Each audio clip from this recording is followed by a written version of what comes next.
আমাদের ব্লকের অ্যাঙ্গেল মাপবো, ঠিক আছে? তিনটা আছে, একটা হচ্ছে 90 থেকে 180, 60 থেকে 90 আর 60 থেকে 90 এটা হচ্ছে বিলো 60। সো তোমরা বলতে পারো যে আমরা কেন এইভাবে অ্যাঙ্গেল মাপবো? অ্যাঙ্গেল মাপার জন্য কিন্তু আমাদের চাঁদা আছে, ইজিলি মাপবো, কিন্তু আমাদের যখন বড় বড় ইন্ডাস্ট্রি হবে, শিপ বা কোনো বড় প্লেনের কোনো একটা অ্যাঙ্গেল মাপা, তখন কিন্তু আমরা ওরকম লেভেলের স্কেল বা চাঁদা পাবো, তখন আমাদের মেকানিক্যাল ইনস্ট্রুমেন্ট ইউজ করে অ্যাঙ্গেল মাপতে হবে। সো আমরা ফার্স্টে ধরো এই 90 থেকে 180 এই ব্লকটার অ্যাঙ্গেল মাপবো, অ্যাঙ্গেলটা যেন দেখা যায়, ঠিক আছে? সো এটার জন্য দেখো আমাদের দুই ধরনের রোলার আছে, একটা বড় একটা ছোট, এটা বড় এটা ছোট রোলার।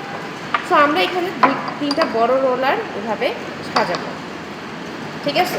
সাজাই দেখো আমরা কেন এইভাবে সাজাইলাম, আমাদের এই যে সেট আপ, এটা এই সেট আপ অনুযায়ী আমরা এভাবে সাজাইছি। এখন দেখো এই সেট আপে এখানে একটা লাইন আছে, হ্যাঁ? এই লাইনটা আমরা কী করবো, একটা স্কেল ধরলাম। স্কেল ধরার পরে ধরো কী করব, এখান থেকে তোমার এই যে দেখো এটা কী করছে, এই কোণা থেকে এই সেন্টার পর্যন্ত একটা দাগ টানছে। সো আমরা এই কোণা থেকে সেন্টার পর্যন্ত দাগ টানবো, টেনে এটাকে এক্সটেন্ড করবো।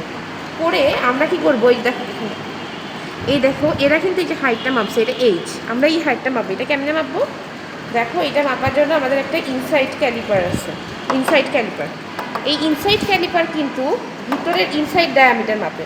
সো আমরা এটাকে ফার্স্টে বড় করে এই দেখো এটা এই বরাবর এভাবে ধরবো, এই দাগে, এই যে এই চকের দাগ আর স্কেল, ঠিক আছে? এই স্কেল এই বরাবর টাচ করাবো, ঠিক আছে? করায় আমরা এটাকে টাইট দিলাম, দিয়ে আমরা এটা এখন স্কেলে ধরবো, স্কেলে ধরে আমরা এই মাপটা মাপবো। আচ্ছা, সো আমাদের এই ফর্মুলায় দেখার কি লাগবে, থিটা বের করতে হবে, এইচ লাগবে।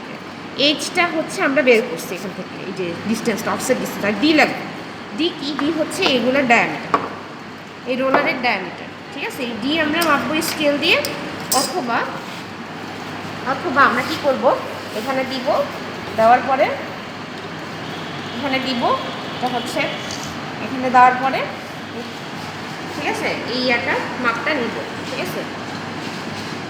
এই মাপটা নিব, এখান থেকে আমরা ডি হচ্ছে মাপবো ডায়ামিটার।